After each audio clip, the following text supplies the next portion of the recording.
وقال لهم نبيهم إن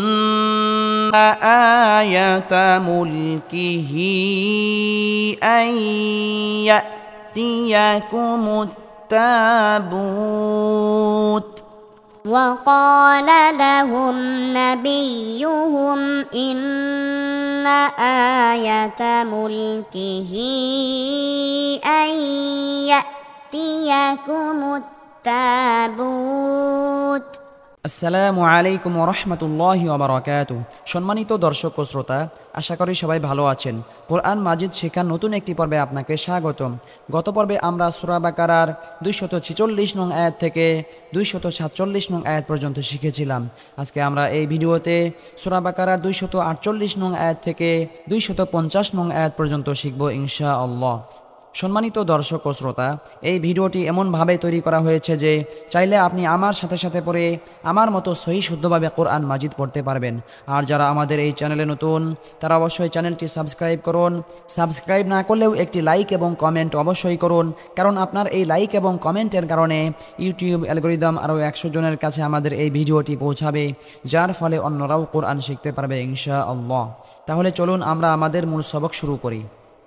أعوذ بالله من الشيطان الرجيم بسم الله الرحمن الرحيم واو زبر وقف ألف زبر قا وقال لام زبر لا وقال لام زبر لا ها ميم پیش هم وقال لهم نون زبر نا با یا زر بی نبی یا پیش یو نبی یو ها ميم پیش هم نبی یو هم হামজা নুন জের ইন নুন জবর না ইন্না নুনে বা মিমে তাজদিদ হলে সর্বাবস্থায় গুন্নাহ করে পড়তে হবে। হামজা খারাজ জবর আ ইয়া জবর ইয়া আয়া তা জবর তা আয়াতা ইন্না আয়াতা মিম লাম পেশ মুল কাফজের কি মুল কি হা খারাজের হি মুল কি হি। কোনো হরফের নিচে খারাজের হলে এক আলিফ পরিমাণ লম্বা করে টেনে পড়তে হবে, আর সেই হরফের উপরে যদি চিকন চিহ্ন আসে তাহলে 3 আলিফ পরিমাণ লম্বা করে টেনে পড়তে হবে। ইন্না আয়াতা মুলকিহি হামজা নুন ইয়া জবর আই নুন সাকিনের পরে ইদগামে বা গুন্নার হরফ ইয়া আসার কারণে এখানে নুন সাকিনকে গুন্নাহ সহ মিলিয়ে পড়তে হবে। আইয়া হামজা জবর ইয়া তাজের তি ইয়া জবর ইয়া তিয়া কাফ পেশ কু মিম তা পেশ মুত ইয়া তিয়া কুমুত আইয়া তিয়া কুমুত তা আলিফ জবর তা জবরের বাম পাশে খালি আলিফ মাদের হরফ এক আলিফ পরিমাণ লম্বা করে টেনে পড়তে হবে। বা ওয়াও পেশ বু পেশের বাম পাশে জজমালা ওয়াও মাদের হরফ এক আলিফ পরিমাণ লম্বা করে টেনে পড়তে হবে। তা পেশ তু তা বু তু ফায়াজের ফি হাজের হি ফিহি আইয়া তিয়া কুমুত তাবুতু ফিহি সিন জবর সা কাফিয়াজের কি সাকিন জবর না সাকিনা তামিম দুই পেশ তুম মিমে বা নুনে তাজদিদ হলে সর্বাবস্থায় গুন্নাহ করে পড়তে হবে। মিম রাজের মির রাবাজ রব মির রব বাজের বি কাফ মিম পেশ কুম মির রাব্বিকুম ওয়াও জবর ওয়া বা জবর বা ওয়া বা কাফিয়াজের কিয়া জবর ইয়া ওয়া বাকিয়া তামিম দুই পেশ তুম মিমে বা নুনে তাজদিদ হলে সর্বাবস্থায় গুন্নাহ করে পড়তে হবে। মিম মিম জের মিম মিম আলিফ জবর মা মিম মা ওয়া বাকিয়াতুম মিম মা তা জবর তা র জবর র তা র কাফ জবর কা তা র কা মিম মা তা র কা হামজা খারাজ জবর আলাম পেশ লু আলু মিম ওয়াও পেশ মু আলু মু সিন খারাজ জবর সা আলু মুসা পেশের বাম পাশে জজমালা ওয়াও মাদের হরফ এক আলিফ পরিমাণ লম্বা করে টেনে পড়তে হবে। কোনো হরফের উপর খারাজ জবর হলে এক আলিফ পরিমাণ লম্বা করে টেনে পড়তে হবে। আলু মুসা ওয়াও জবর ওয়া হামজা খারাজ জবর আ ওয়া আলাম পেশ লু ওয়া আলু হা খারাজ জবর হা র ওয়া পেশ রু হা রু পেশের বাম পাশে জজমালা ওয়াও মাদের হরফ এক আলিফ পরিমাণ লম্বা করে টেনে পড়তে হবে। নুন জবর না হারুনা ওয়া আলু হারুনা তাহা জবর তাহ মিম জের মি তাহমি লাম পেশ লু তাহমিলু হা লাম পেশ হুল তাহমিলু হুল মিম জবর মা লাম খারাজ লা মালা। কোনো হরফের উপর খারাজ জবর হলে এক আলিফ পরিমাণ লম্বা করে টেনে পড়তে হবে, আর সেই হরফের উপর মোটা চিহ্ন হলে 4 আলিফ পরিমাণ লম্বা করে টেনে পড়তে হবে। মালা হামজা জের ইকা জবর কা মালা ইকা তা পেশ তু মালা ইকা তু এখানে ওয়াকফ করলে বা থামলে গোলতা হা সাকিন হবে, অর্থাৎ হায়ের উপর জজম যুক্ত হবে। তাহমিলুহুল মালাইকা।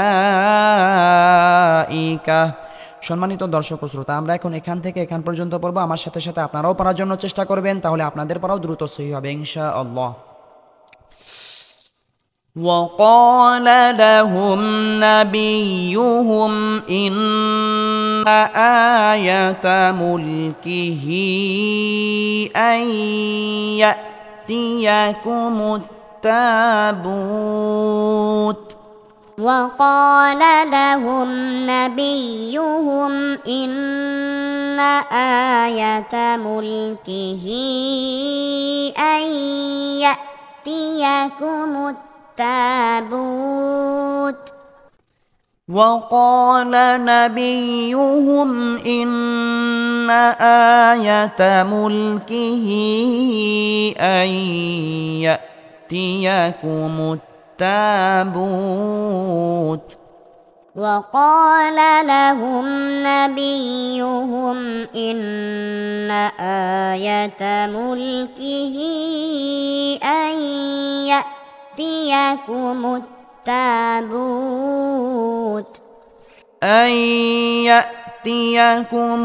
التابوت فيه سكينة من ربكم وبقية مما ترك أن يأتيكم التابوت فيه سكينة من ربكم وبقية مما ترك أن يأتيكم التابوت فيه سكينة من ربكم وبقية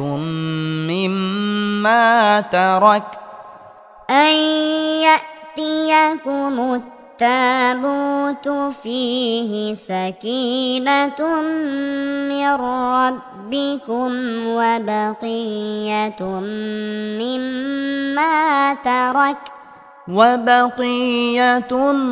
مما ترك آل موسى وآل هارون تحمله الملائكة وبقية مما ترك آل موسى وآل هارون تحمله الملائكة وبقية مما ترك آل موسى وآل هارون تحمله الملائكة وبقية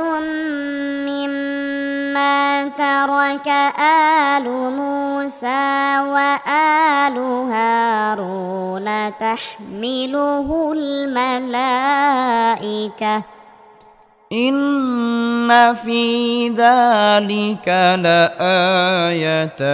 لكم إن كنتم مؤمنين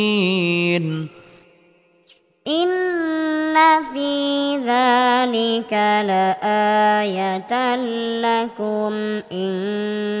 كنتم مؤمنين إن في ذلك لآية لكم إن كنتم مؤمنين إن في ذلك لآية لكم إن كنتم مؤمنين فلما فصل طالوت بالجنود قال إن الله مبتليكم بنهر فلما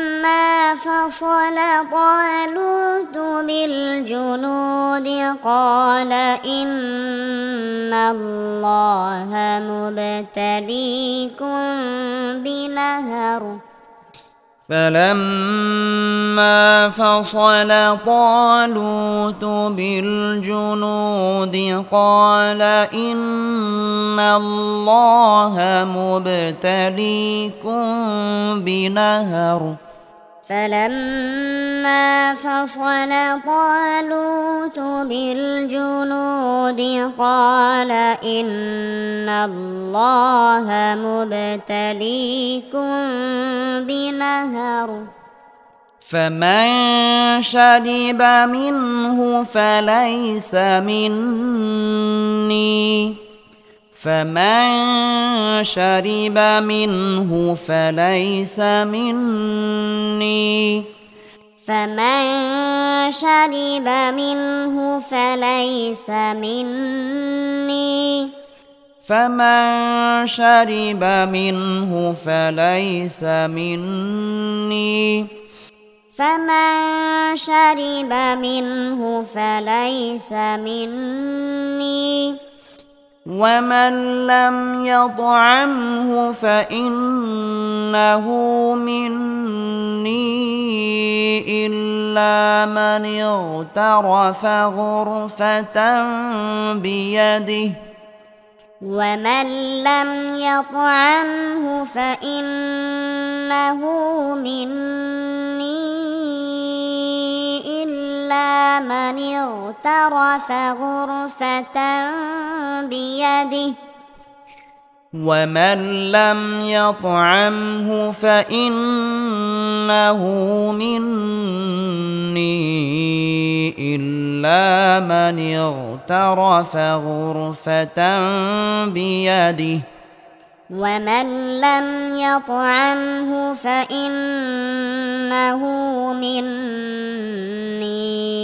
إلا من اغترف غرفة بيده فشربوا منه إلا قليلا منهم فشربوا منه إلا قليلا منهم فشربوا منه إلا قليلا منهم فشربوا منه إلا قليلا منهم فلما جاوزه هو والذين آمنوا معه قالوا لا طاقة لنا اليوم بجالوت وجنوده فلما جاوزه هو والذين آمنوا معه قالوا لا طاقة لنا اليوم بجالوت وجنوده فلما جاوزه هو والذين آمنوا معه قالوا لا طاقة لنا اليوم بجالوت وجنوده فلما جاوزه هو والذين آمنوا معه قالوا لا طاقة لنا اليوم بجالوت وجنوده قال الذين يظنون أنهم ملاقو الله كم من فئة قليلة قال الذين يظنون أنهم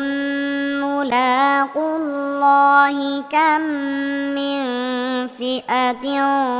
قليلة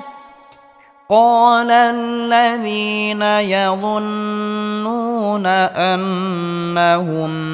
ملاقو الله كم من فئة قليلة قال الذين يظنون أنهم ملاقو الله كم من فئة قليلة كم من فئة قليلة غلبت فئة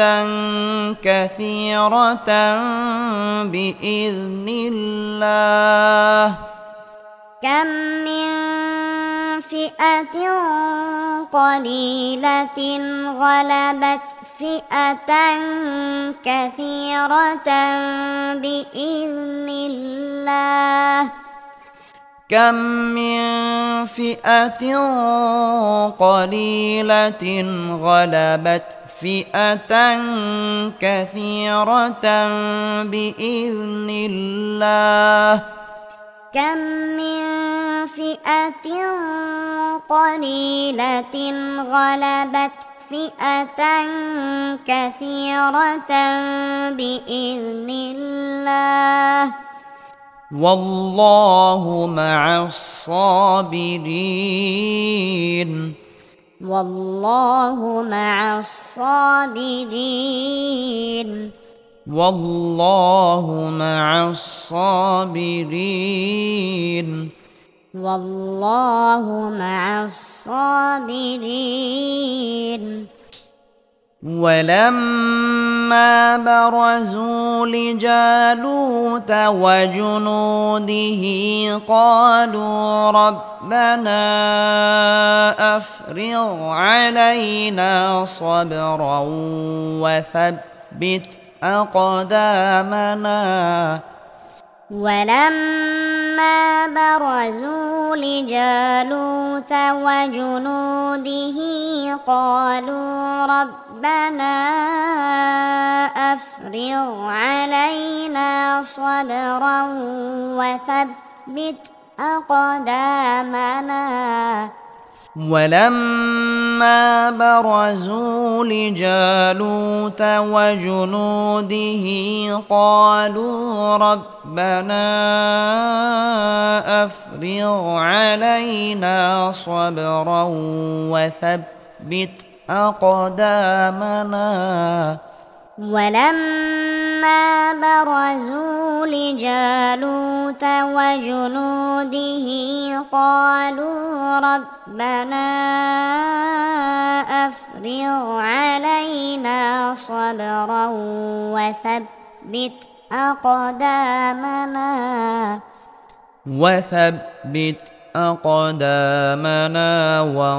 وانصرنا على القوم الكافرين وثبت أقدامنا وانصرنا على القوم الكافرين وثبت أقدامنا وانصرنا على القوم الكافرين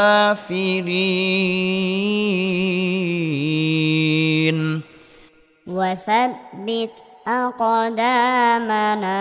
وانصرنا على القوم الكافرين সম্মানিত দর্শক ও শ্রোতা, আজকে আমরা সূরা বাকারার 248 নং আয়াত থেকে 250 নং আয়াত পর্যন্ত শিখলাম। পরবর্তী পর্বে আমরা সূরা বাকারার 251 নং আয়াত থেকে শিখব ইনশাআল্লাহ। যারা আমাদের এই চ্যানেলে নতুন তারা অবশ্যই চ্যানেলটি সাবস্ক্রাইব করুন এবং কোরআন প্রচারের স্বার্থে এই ভিডিওতে একটি লাইক এবং একটি কমেন্ট করুন।